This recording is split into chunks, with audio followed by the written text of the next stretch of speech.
The auditor sits quietly behind a massive oak desk inside the subterranean shadow of the Sovereign Archive. A single green banker's lamp casts soft light across yellowed bank ledgers, leather-bound folios, and dust particles floating in the still air. He sets down a heavy fountain pen, looking cold and analytical directly into the camera lens. In 1866, the British Empire finalized an engineering miracle that forever altered human civilization. They laid a copper telegraph cable across the dark, crushing floor of the Atlantic Ocean. Mainstream history books claim Britain ruled the globe through battleships and steamships. Here's the thing most people don't realize. Britannia did not rule the waves with steel alone. What nobody knew at the time was that London had just constructed an invisible economic cage around the planet.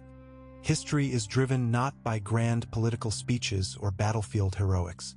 It is driven by balance sheets, central bank discount rates, debt mechanics, and the total control of information.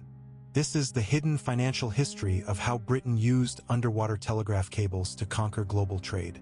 To understand how a copper wire built an empire, you must first look at the financial paralysis of the early 19th century. Before telegraphy, information traveled at the exact speed of a sailing ship or a galloping horse. A merchant in London sending trade instructions to India had to wait up to 6 months for a reply. Cotton prices in Liverpool could crash while a ship carrying overpriced Indian cargo was still at sea. Bankers took massive risks on distant transactions because they operated in complete darkness. Capital remained locked in place for months. Financial panics frequently wiped out merchant houses because market intelligence arrived far too late. The Rothschild banking dynasty built its early fortune by exploiting this exact delay. They maintained private messenger networks and carrier pigeons across war-torn Europe. In 1815, Nathan Rothschild received news of Napoleon's defeat at Waterloo hours before the British government. He bought up depressed British government bonds on the London Stock Exchange while everyone else panicked. When official confirmation arrived, the market surged, making him immensely wealthy. That single event proved a brutal economic truth. Speed was not just a convenience. Speed was the ultimate financial weapon. By the 1840s, the Industrial Revolution demanded a faster, unified global monetary network. British factories processed raw materials from every corner of the earth. British banks financed international trade through bills of exchange issued in London. Yet, geographic distance remained an unpredictable cost for global investors. A political coup in South America or a crop failure in Bengal could take months to register on Lombard Street. The global credit system required instant clarity to operate at maximum profitability. Electrical telegraphy promised to solve this problem across dry land. However, oceans remained an impassable barrier to instant communication. The primary obstacle preventing undersea cable deployment was not electrical, but chemical. Plain copper wire immediately short-circuited when submerged in salt water. Engineers needed a flexible, durable, and completely waterproof insulating material. They found the answer in the dense rainforests of the Malay Peninsula. Local trees produced a rubbery natural latex known as gutta-percha. When heated, gutta-percha became pliable. When cooled, it formed a tough, water-impervious shield around copper wires. British commercial interests rapidly secured an absolute monopoly over global gutta-percha production. They cleared entire tropical rainforests to harvest thousands of tons of tree sap. Pay attention to this next detail because it explains everything. Every nautical mile of deep-sea telegraph cable required nearly 1 ton of refined gutta-percha. Without control of Southeast Asian forestry, underwater telegraphy was physically impossible. Britain controlled the raw supply, locking rival European powers out of early cable manufacturing. Early cable attempts were plagued by catastrophic engineering disasters and financial ruin. In 1858, a joint Anglo-American venture laid the first transatlantic cable. Queen Victoria sent a celebratory message to President James Buchanan, triggering massive street parades in New York. However, the fragile insulation degraded within 3 weeks, and the signal died completely. Investors lost millions of dollars in a matter of days. Skeptics declared deep ocean telegraphy an impossible, money-burning fantasy.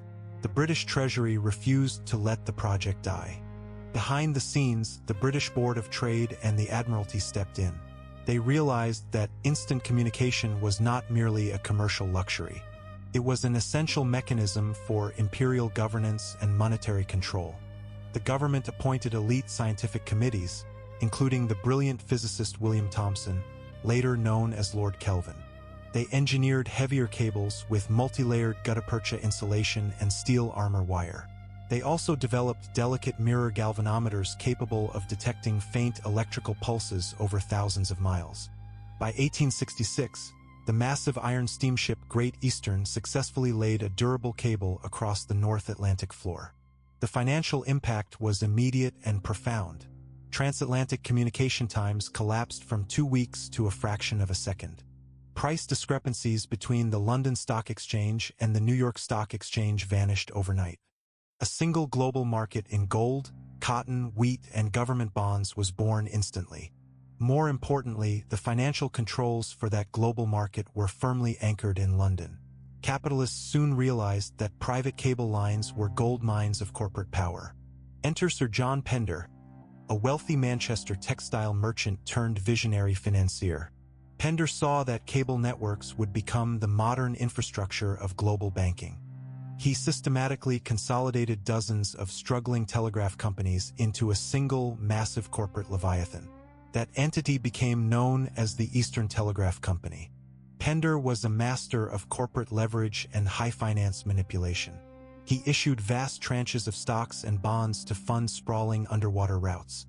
His company laid lines from London through Gibraltar, Malta, and Alexandria, stretching all the way to India. Later, these cables extended down to South Africa, Singapore, China, and Australia. Pender created a shadow monopoly that owned nearly 70% of the world's underwater telegraph lines. Think about that for a second. A single private London conglomerate controlled the primary communications network of the entire planet. The British government granted Pender's company exclusive landing rights, tax breaks, and lucrative naval mail subsidies. In return, the British state received top priority for all military and diplomatic messages. The state and private finance merged into an impenetrable surveillance and commercial machine. This private monopoly established what historians later named the All Red Line. The name derived from imperial maps, where British territories were traditionally colored red. Every landing station along these routes rested strictly on British soil or inside protected imperial ports. If a cable touched an island, that island was governed by a British colonial official. If a cable crossed a coastline, British gunboats guarded the bay. The entire global network was intentionally isolated from foreign meddling and hostile jurisdiction. The financial architecture built atop these physical wires was astonishingly profitable. The Eastern Telegraph Company charged exorbitant fees for international messages. Rates were calculated per word, making early cables exclusive to wealthy corporations, governments, and elite news agencies. A 10-word message across the ocean could cost the equivalent of a working man's monthly wage. Smaller merchant houses were priced out of instant market intelligence. Massive British conglomerates, backed by cheap credit from Lombard Street, devoured smaller global competitors. To minimize cable fees, international financiers created complex, secret telegraphic codebooks. A single 5-letter code word could represent an entire financial instruction. A code word could mean, buy 10,000 ounces of gold bullion if the price drops below 30 shillings. Another word could instruct a banker in Shanghai to liquidate cotton reserves immediately. These codebooks added another layer of secrecy to imperial commerce. However, the British cable operators possessed the ultimate key. Every single cable message routed through London passed directly through British telegraph offices. The British government quietly built a clandestine intelligence system long before modern electronic eavesdropping. Under the Imperial Defense Committee, British clerks systematically transcribed foreign diplomatic and financial traffic. Foreign merchants in Paris, Berlin, or New York foolishly assumed their commercial secrets were safe inside encrypted cables. In reality, British financial houses frequently obtained advanced knowledge of global trade movements. Follow the money. The true genius of the cable network lay in its interaction with the gold standard. In the late 19th century, London was the undisputed financial capital of the world. The Bank of England maintained a relatively small gold reserve compared to its massive international liabilities. Yet, it controlled global capital flows with surgical precision. How was a tiny island bank able to dictate world interest rates with limited physical gold? The answer was the underwater cable network. The moment the Bank of England raised its bank rate, electrical signals flashed across the ocean floor. Within seconds, bullion traders in Frankfurt, Zurich, New York, and Hong Kong received the news. Higher interest rates in London immediately attracted capital from every corner of the earth. Ships carrying physical gold shifted their routes to deposit reserves into Bank of England vaults. London managed the global financial system not through massive gold hoards, but through the instantaneous speed of monetary signaling. This information asymmetry created a severe artificial advantage for British trade. Consider the global wheat market in the late 1880s. A drought in the American Midwest or a bumper crop in the Russian Empire changed prices instantly. British grain brokers in London knew about regional crop yields hours before local farmers did. They manipulated futures contracts on the Baltic Exchange, locking in dirt-cheap prices before local sellers understood the true market value. Raw wealth was extracted from peripheral nations and funneled directly into British bank accounts. The cable network also transformed global news dissemination into an imperial propaganda apparatus. Julius Reuter, a German-born entrepreneur, established the Reuters Telegram Company in London. Reuter laid his own private cables under the North Sea and partnered directly with the Eastern Telegraph Company. Reuters gained an absolute monopoly over international news reporting across the British Empire. News from India, China, or South Africa reached European newspapers exclusively through the lens of British editors. If a colonial rebellion occurred, Reuters controlled how that rebellion was framed to international investors. If a foreign government defaulted on a debt, British news wires broadcasted the collapse, destroying that nation's credit rating instantly. Information censorship was enforced not through brute force, but through high cable tariffs and selective editorial access. When diplomatic crises erupted, the British Admiralty used cable control as a weapon of coercion. In 1882, a nationalist revolt led by Ahmed Urabi threatened British financial investments in Egypt. British bondholders faced massive losses if Egypt repudiated its foreign debts. The British Navy promptly bombarded Alexandria, securing the Suez Canal and taking control of the Egyptian state treasury. During the invasion, British cable ships quietly severed Egypt's direct telegraph links to continental Europe. European powers like France and Germany were kept completely in the dark regarding British troop movements. By the time foreign diplomats realized the scale of the operation, Britain had occupied Egypt and secured its bond loans. The entire annexation was coordinated via telegraph cables running straight to the Admiralty in Whitehall. Foreign powers watched Britain's invisible grip on global trade with growing panic and envy. Imperial Germany, rapidly industrializing under Kaiser Wilhelm II, realized its global ambitions were choked by British wires. German shipping lines and industrial firms relied entirely on British-owned cables to communicate with their colonies in Africa and Asia. Every message sent by a German merchant in Berlin to a plantation in Cameroon paid a tax to Sir John Pender's monopoly. Worse still, German state secrets were continuously exposed to British intelligence interception. Germany attempted to construct its own independent deep-sea cable network in the late 1890s. They established the German Atlantic Telegraph Company and laid cables from Emden to the Azores, continuing on to New York. However, German engineers faced a fatal geopolitical reality. They lacked global refueling stations and protected island landing sites. Their cables were forced to run through shallow international waters, making them vulnerable to physical destruction in times of war. The financial stakes of cable independence were highlighted during the Second Boer War in South Africa.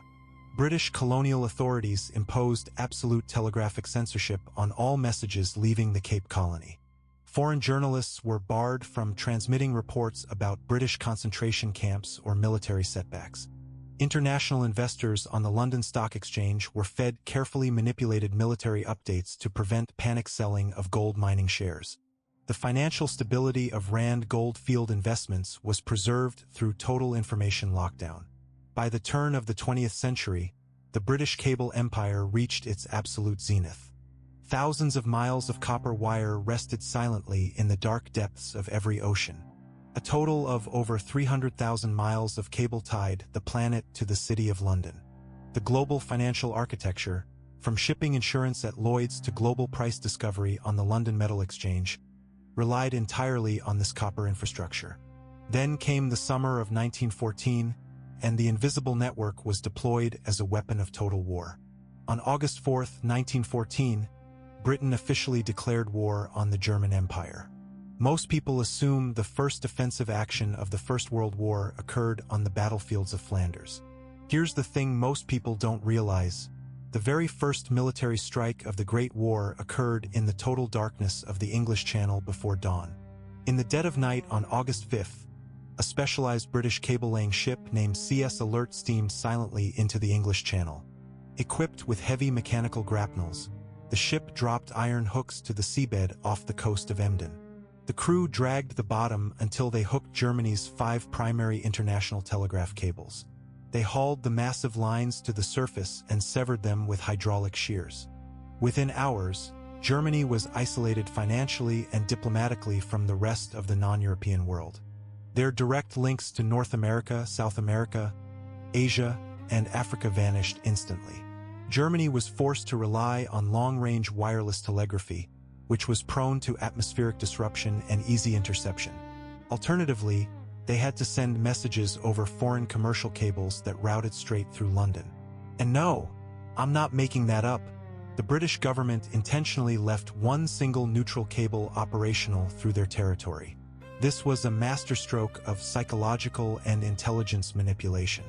Britain knew that German diplomats would be forced to transmit encrypted messages over this remaining line. Every secret communication sent by the German Foreign Office to its embassies worldwide flowed directly into a covert British intelligence unit. That secret intelligence department operated in the basement of the Admiralty in London, known as Room 40. A brilliant team of cryptanalysts, linguists, and financial experts worked around the clock inside Room 40. They systematically decrypted intercepted German signals, decoding the enemy's military, economic, and diplomatic strategy. The auditor sits at his massive oak desk inside the Sovereign Archive, illuminated only by the warm, solitary glow of his green banker's lamp. He leans forward slightly, crossing his hands over a thick leather ledger, his face calm, cynical, and deeply analytical. What history books present as sheer intelligence luck was actually the cold, deliberate yield of a financial infrastructure monopoly. Room 40 was not merely decoding battlefield orders. They were monitoring international gold shipments, covert corporate bribery schemes, and diplomatic alliances. When you control the global infrastructure of communication, you do not just observe history. You write the balance sheet of victory. If you value this level of deep economic exposure, subscribe to the channel now and join our archive. The most famous outcome of this cable interception was the infamous Zimmermann telegram in early 1917. German Foreign Secretary Arthur Zimmermann sent a secret, encrypted cable to the German minister in Mexico. The message proposed a military alliance between Germany and Mexico if the United States entered the war. In return, Germany promised to finance Mexico's reconquest of lost territories in Texas, New Mexico, and Arizona. The telegram was routed through the single remaining commercial cable line running through London. Room 40 intercepted the ciphertext, decrypted it instantly, and recognized its world-shattering significance. However, British intelligence faced a delicate diplomatic dilemma. How could they expose the telegram to the American government without revealing that they were tapping neutral cable lines? British intelligence executed a brilliant cover story to protect their cable intercept network. They claimed that British agents had physically stolen a copy of the decrypted telegram inside a diplomatic office in Mexico. The strategy worked flawlessly. President Woodrow Wilson released the Zimmermann telegram to the American public, igniting intense national outrage. Within weeks, the United States abandoned its neutrality and declared war on Germany, altering the course of world history. While the military consequences of cable warfare were dramatic, the financial consequences were devastating. Isolated from global credit networks, Germany could no longer raise foreign capital or secure international loans. German overseas assets were frozen, and its export markets were immediately seized by British and American firms. The severe economic blockade of Germany was enforced on the ocean surface by battleships, but executed on the seabed by cable cutters. Following the war, the true economic cost of British cable dominance became brutally clear to the defeated Central Powers. Deprived of foreign trade coordination and burdened by massive war indemnities under the Treaty of Versailles, Germany suffered a catastrophic currency collapse. Hyperinflation ravaged the Weimar Republic in the early 1920s. Ordinary citizens traded wheelbarrows full of worthless paper marks for single loaves of bread.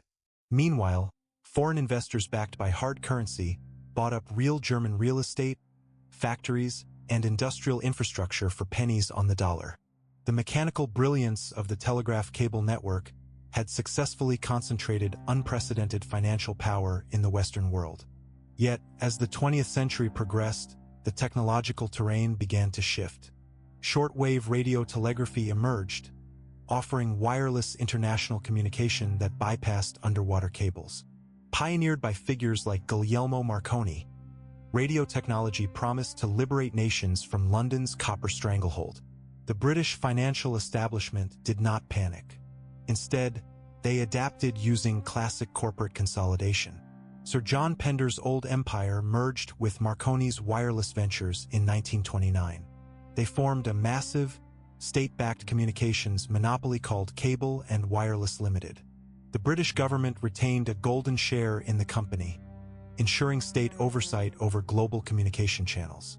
As the empire slowly dissolved after the Second World War, the center of global capital shifted across the Atlantic to Wall Street. The United States inherited Britain's blueprint for infrastructure-based financial dominance. The old copper cables were eventually replaced by high-capacity coaxial cables, and later by advanced fiber optic networks.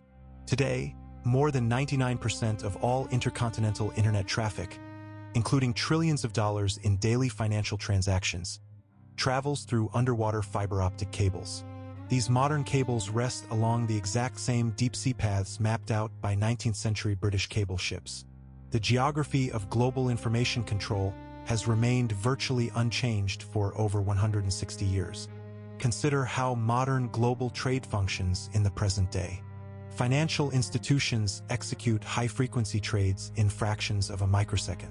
Millions of swift international bank transfers cross oceans beneath the sea every single minute. Power remains concentrated in the hands of those who control the physical choke points of those underwater networks. The modern surveillance state operates on the exact same principles perfected by Room 40 and the Imperial Defense Committee.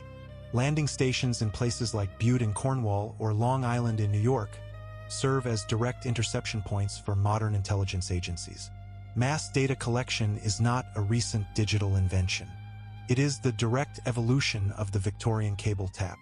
Sovereign nations in the modern era still face the exact same vulnerabilities exposed in 1914. If a modern geopolitical conflict erupts, a nation disconnected from global undersea cable networks faces immediate monetary collapse.